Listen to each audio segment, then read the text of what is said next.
Thank you, Commissioner Bachelet. Thank you, Khadra. And thank you for the beautiful piece of music. I think this is the right, soothing introduction before film. The film we just saw now tells us a story of children living in dire situation and desperate circumstances. But these children, they still have hope. They still have dreams. They still dare to dream.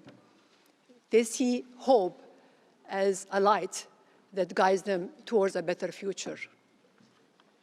We also saw Tabarak. Tabarak is a young girl, 6 years old young girl, who lives in war-torn Mosul in western Iraq. We saw her sitting in an abandoned classroom, one of 130 schools destroyed. Nevertheless, Tabarak and her sister Maryam will walk every day for hours to go to their school. So why would they take this arduous journey? Because Tabarak and her family know the importance of education, the power of education. Education opens possibilities, opportunities. As we speak now, tens of millions of young people deprived of opportunity to acquire knowledge to start their lives, trapped in a cycle of violence and miseries, robbed of a better future. Trauma has become part of their DNA. I struggle when I sat with them to hold into my optimism. When I took this endeavor a few years ago, I knew that it would be hard work, but believe me, my friends, nothing could have prepared me to realize the harsh realities of these young people. I experienced disappointment,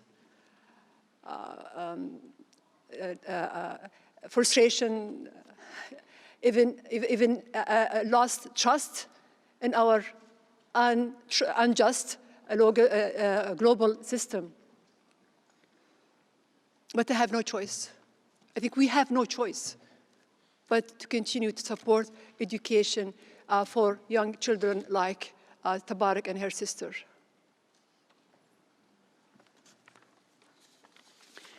The prolonged armed conflict has led to a reversible destruction of education. And let me be clear about that. I don't mean collateral damage. I mean deliberate attacks on education, deliberate attacks on the basic human rights. During the last 5 years alone, we saw 14,000 attacks in 30 countries. Our MENA area has been hard hit. I think some of you might see in the report released by UNICEF a few days ago. This report highlights the reality there of education in Yemen. It says that as of today, we have 2 million children and teenagers out of school, and the education of 3.7 others is at risk. But conflicts has many faces. We in Qatar faced different kinds of conflict. When our right to education was violated by blockade enforced on us by our neighboring blockading countries. But we in Qatar, we have prosperity, we have peace. Peace for others who are living in conflicts sound for them just like a dream. Entire cities reduced into rubble and ruins. It will take decades to rebuild Yemen, Syria, Iraq, except for education. What has been lost will be impossible to restore. Where there is no education, there will be no nation. So if we don't turn the tide, we'll continue to pay a high price. People think that conflicts, they come and go. But we know now for a fact that when conflicts come, they come to stay, and they stay for long. So I think we already passed the monitoring stages, and we have an international crisis in our hands. The lack of education can escalate into enormous frustration among young people. They can be easy targets for recruitment by different criminal groups and extreme ideologies. For example, Moza, a young boy, he was then 17 years old, from South Sudan. When the war broke out in Sudan, Moza, his father was murdered, his mother was missing. So Moza's alone, hungry, frustrated, desperate, with no sense of belonging. Moza was recruited as a child soldier. As part of his initiation, he had to kill many innocent people. He told our team there that he killed so many people that he stopped counting.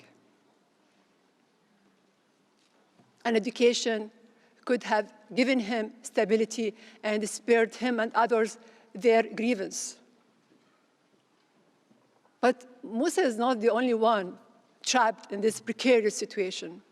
There are many others like him. So we know now that this is not only a socioeconomic crisis, it is a global security crisis that needs to be addressed by a global movement. And I think we all have a role to play here, individually and collectively. And we know through our experience there is no answer, one answer for every situation. There are different countries with different problems and different dynamics that need to be approached by different ways. So we need to be selective and eclectic, and always, always innovative and creative. We need to look to the private sector, not just for funding, but for good ideas. We need to take these existing technologies and apply their principles to our challenges. We need to consider all answers from all sectors. And the best way we get started, to look around the room here. Every one of you has power to enact positive change in your own country. So let's harness our strength and ensure that every child gets the opportunity to attend school and receive quality education. It can be done. It might sound naive, but I heard this before when I promised to educating 10 million children. And by the way, we've done it in 6 years.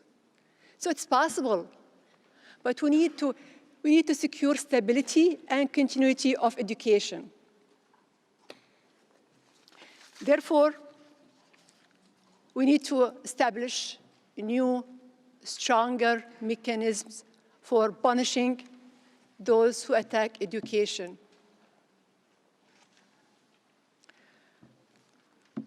For the violation of our global system that binds us all.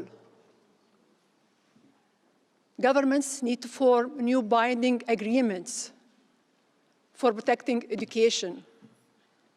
But these binding agreements will only work if everyone signs and ratifies. Civil society, NGOs, individuals, they need to be the center of our work. To achieve effective change locally, we need to bring people from different backgrounds to listen to each other, to learn from each other. They are the people who are closest to the issues, and they are the people who know better. few days ago, at the SDGs advocacy meeting, I proposed creating an annual international day for protecting education, to recognize how far we have come and how much we need to do, and also to put and keep the protection of education on the top of the public agenda.